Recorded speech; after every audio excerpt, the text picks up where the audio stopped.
Non, s'il vous plaît. OK, c'est bon. Avant de commencer, j'aimerais avoir votre consentement verbal pour l'enregistrement de l'entretien.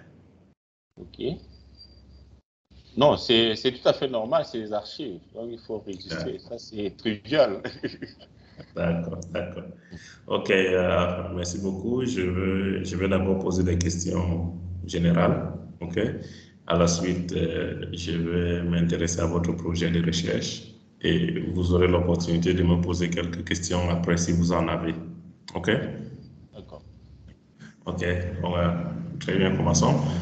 Donc, Gildas, pouvez-vous me donner juste une brève description de votre parcours académique et professionnel? Bon, merci, monsieur le docteur Clément. Dans mon Mhm, parcours académique, j'ai commencé d'abord, après le baccalauréat C, j'ai fait la fac des sciences. Après, mhm, je suis parti au Cameroun faire la statistique à l'ICA de Yaoundé. Après l'ICA, j'ai fait l'audit et contrôle de gestion en licence et en master à Lomé, à IAEC. J'ai eu mon master en audit et contrôle de gestion. Et côté professionnel maintenant, j'ai travaillé au PNUD, à l'API, l'Agence pour la promotion des investissements, à l'Institut national de la statistique et à l'école de la statistique du Congo-Brazzaville, auquel j'étais chef de service base de données et chef de service de la formation continue, notamment de l'école de la statistique. Et voilà un peu mon parcours professionnel et académique. OK, OK, merci beaucoup. Maintenant, pourquoi un programme de doctorat en administration des affaires? Voilà. Quelle est ma motivation pour postuler à l'école doctorale? Premièrement, c'est par rapport au problème que j'ai vu, parce que moi-même, je sors aussi du secteur informel. Après mes études, j'étais dans les formations, formations informatiques de manière informelle. J'ai géré un peu pas mal des entreprises de manière informelle. J'ai vu ce problème-là de gestion comptable. On gérait la comptabilité terre à terre. Donc, c'est pour ça que je me dis, pourquoi pas approfondir mes recherches sur ça. Et plus encore, quand je travaillais à l'API, à l'Agence pour la promotion des investissements, je gérais une base de données du secteur informel. Il y avait toujours les problèmes, soit des données, soit beaucoup de problèmes sur le secteur informel. C'est ce qui m'a poussé à approfondir la connaissance, de connaître réellement les défis auxquels notre secteur est confronté et voir comment résorber ce problème-là. Voilà un peu ce qui m'a poussé de faire la thèse sur le secteur informel. OK, merci beaucoup. On va continuer avec votre projet de recherche. Mhm.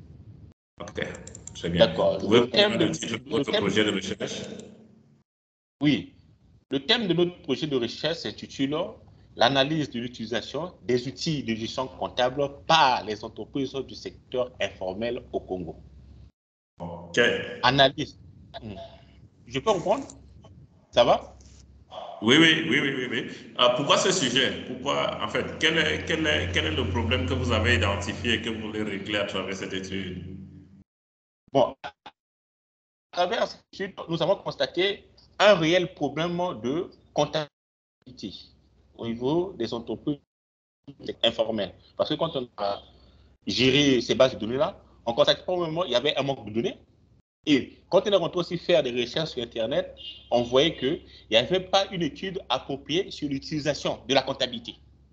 Et plus précisément, l'utilisation des outils comptables liés au secteur informatique. C'est ce qui nous a poussé de résolver un peu ce problème-là, voir quels sont les outils couramment utilisés par les entreprises du secteur informel et apporter, voir les avantages et les inconvénients et apporter des recommandations pour aider naturellement les pouvoirs publics et les entrepreneurs de ce secteur-là. OK, merci beaucoup. Déjà, bon, la question que je vous pose, c'est est-ce que les entreprises qui fonctionnent à l'informel utilisent d'abord les outils de gestion? Bon, en fait, le seul fait qu'ils soient dans l'informel, OK, ça indique très clairement que ils n'emploient pas les outils de gestion standard qu'une entreprise doit normalement utiliser. Ou bien vous soupçonnez que ces entreprises utilisent certains outils de gestion et négligent d'autres ou comment? Voilà, docteur Clément, par rapport aux recherches que nous avons eu à faire, Même quand on parle de la formalité, ils sont catégorisés par plusieurs groupes. Il y a ceux qui sont un peu formels et ceux qui ont des pratiques formelles, ceux qui sont formels et ceux qui ont des pratiques informelles. Il y a ceux qui imitent aussi à faire la bonne gestion en utilisant les logiciels tels que le siège comptabilité. Donc, c'est un peu ça ce qu'on va rentrer maintenant en profondeur. Il y a des entreprises du secteur informel qui utilisent les outils de gestion. Ah bon? Oui. Ça c'est intéressant. Et pourquoi est-ce qu'ils demeurent dans l'informel? Dans l'informel, parce qu'ils ne sont pas la formalité. Ils ne sont pas créés au niveau de l'État, ils ne payent pas les impôts en bonne et due forme, et ils ne participent pas ne participent pas pour verser l'impôt direct pour la croissance du pays. C'est ça un peu.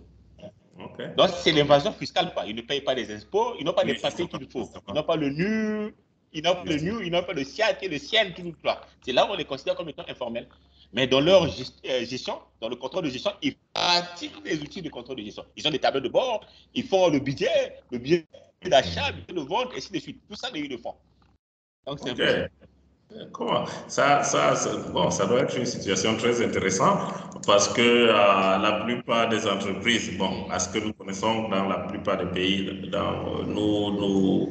nous observons très souvent que ceux qui demeurent dans l'informel sont ceux qui ont peut-être pas comment je peux dire, qui n'ont pas d'abord un bon niveau. En fait, au niveau de l'éducation, ce sont des personnes qui ne sont pas très instruits, et qui ne sont même pas très au courant des outils de gestion, de comptabilité qu'il faut utiliser, et ils ils mènent la plupart de leurs activités de façon artisanale, sans employer les outils qu'il faut, mais nous, l'opinion populaire, c'est que ces pratiques demeurent à cause des niveaux de formation et instruction très réduits, et aussi par ignorance, mais le cas dont vous m'expliquez, ça sous-entend que les personnes qui sont à la tête de ces entreprises sont des personnes très bien instruites, bien formées, et qui savent exactement ce qu'ils sont en train de faire et qui décident délibérément de commencer et de lancer leur entreprise avec intention de fuir toutes les charges, toutes leurs responsabilités vis-à-vis de l'État et le peuple. Et je pense que si nous avons plusieurs entreprises qui se lancent dans ces pratiques, ça vaut quand même la peine de regarder ça de près et de prendre des mesures qu'il faut. Pour peut-être après les inciter à devenir des structures formelles, à s'inscrire. Oui, à s'inscrire. Parce que ce n'est pas bon pour le pays aussi. Si on a des personnes, des chefs d'entreprise qui sont bien instruits, qui savent comment gérer, mais qui décident de ne pas s'inscrire, de ne pas s'enregistrer, de fonctionner dans l'informel, vraiment, ça, ce n'est pas bien. C'est pas bien. Donc, je pense que vous me permettez, docteur? Allez-y. Vous me permettez de poser une question, de parler quelque chose? Ouais. Prenons le cas des écoles privées, que ce soit universitaire partout dans le monde entier. Il y a des écoles privées qui ne sont pas agréées par l'État, mais qui fonctionnent. Ils ont des professeurs, ils ont des docteurs qui enseignent très bien. Et ils utilisent très bien les outils qu'il faut. Mais ils ne sont pas reconnus, ils donnent des faux diplômes. Vous connaissez cet exemple-là? Et ça, c'est partout dans le monde entier. Que ce soit en France, aux États-Unis, au Canada, au Cameroun, au Congo, il y a des écoles qui ne sont pas agréées. Mais dans la pratique, ils ont des beaux bâtiments, ils ont des bons professeurs, mais ils sont dans l'informel. Mais à l'intérieur, on utilise des bons outils de gestion. Ils sont donc, ça, c'est la catégorie des cas des entreprises un peu formelles qui utilisent les outils de gestion. Ok. Oui. C'est très bien défini, merci. D'accord. Ok. Quelle est la méthode que vous comptez utiliser pour cette étude et qui seront les participants dans cette étude? Vous pouvez reprendre la question? Oui, je voulais savoir quelle est la méthode de recherche que vous comptez utiliser pour cette étude, et qui seront les participants dans cette étude. Merci, docteur. Nous allons utiliser la méthode mixte en combinant les enquêtes quantitatives et les entretiens qualitatifs. Maintenant, notre échantillon va porter sur 200 entrepreneurs et chefs d'entreprise du secteur informel au Congo. Maintenant, les participants, ce sont des entrepreneurs et des chefs d'entreprise du secteur informel, des hommes et des femmes de l'intervalle d'âge de 20 à 65 ans.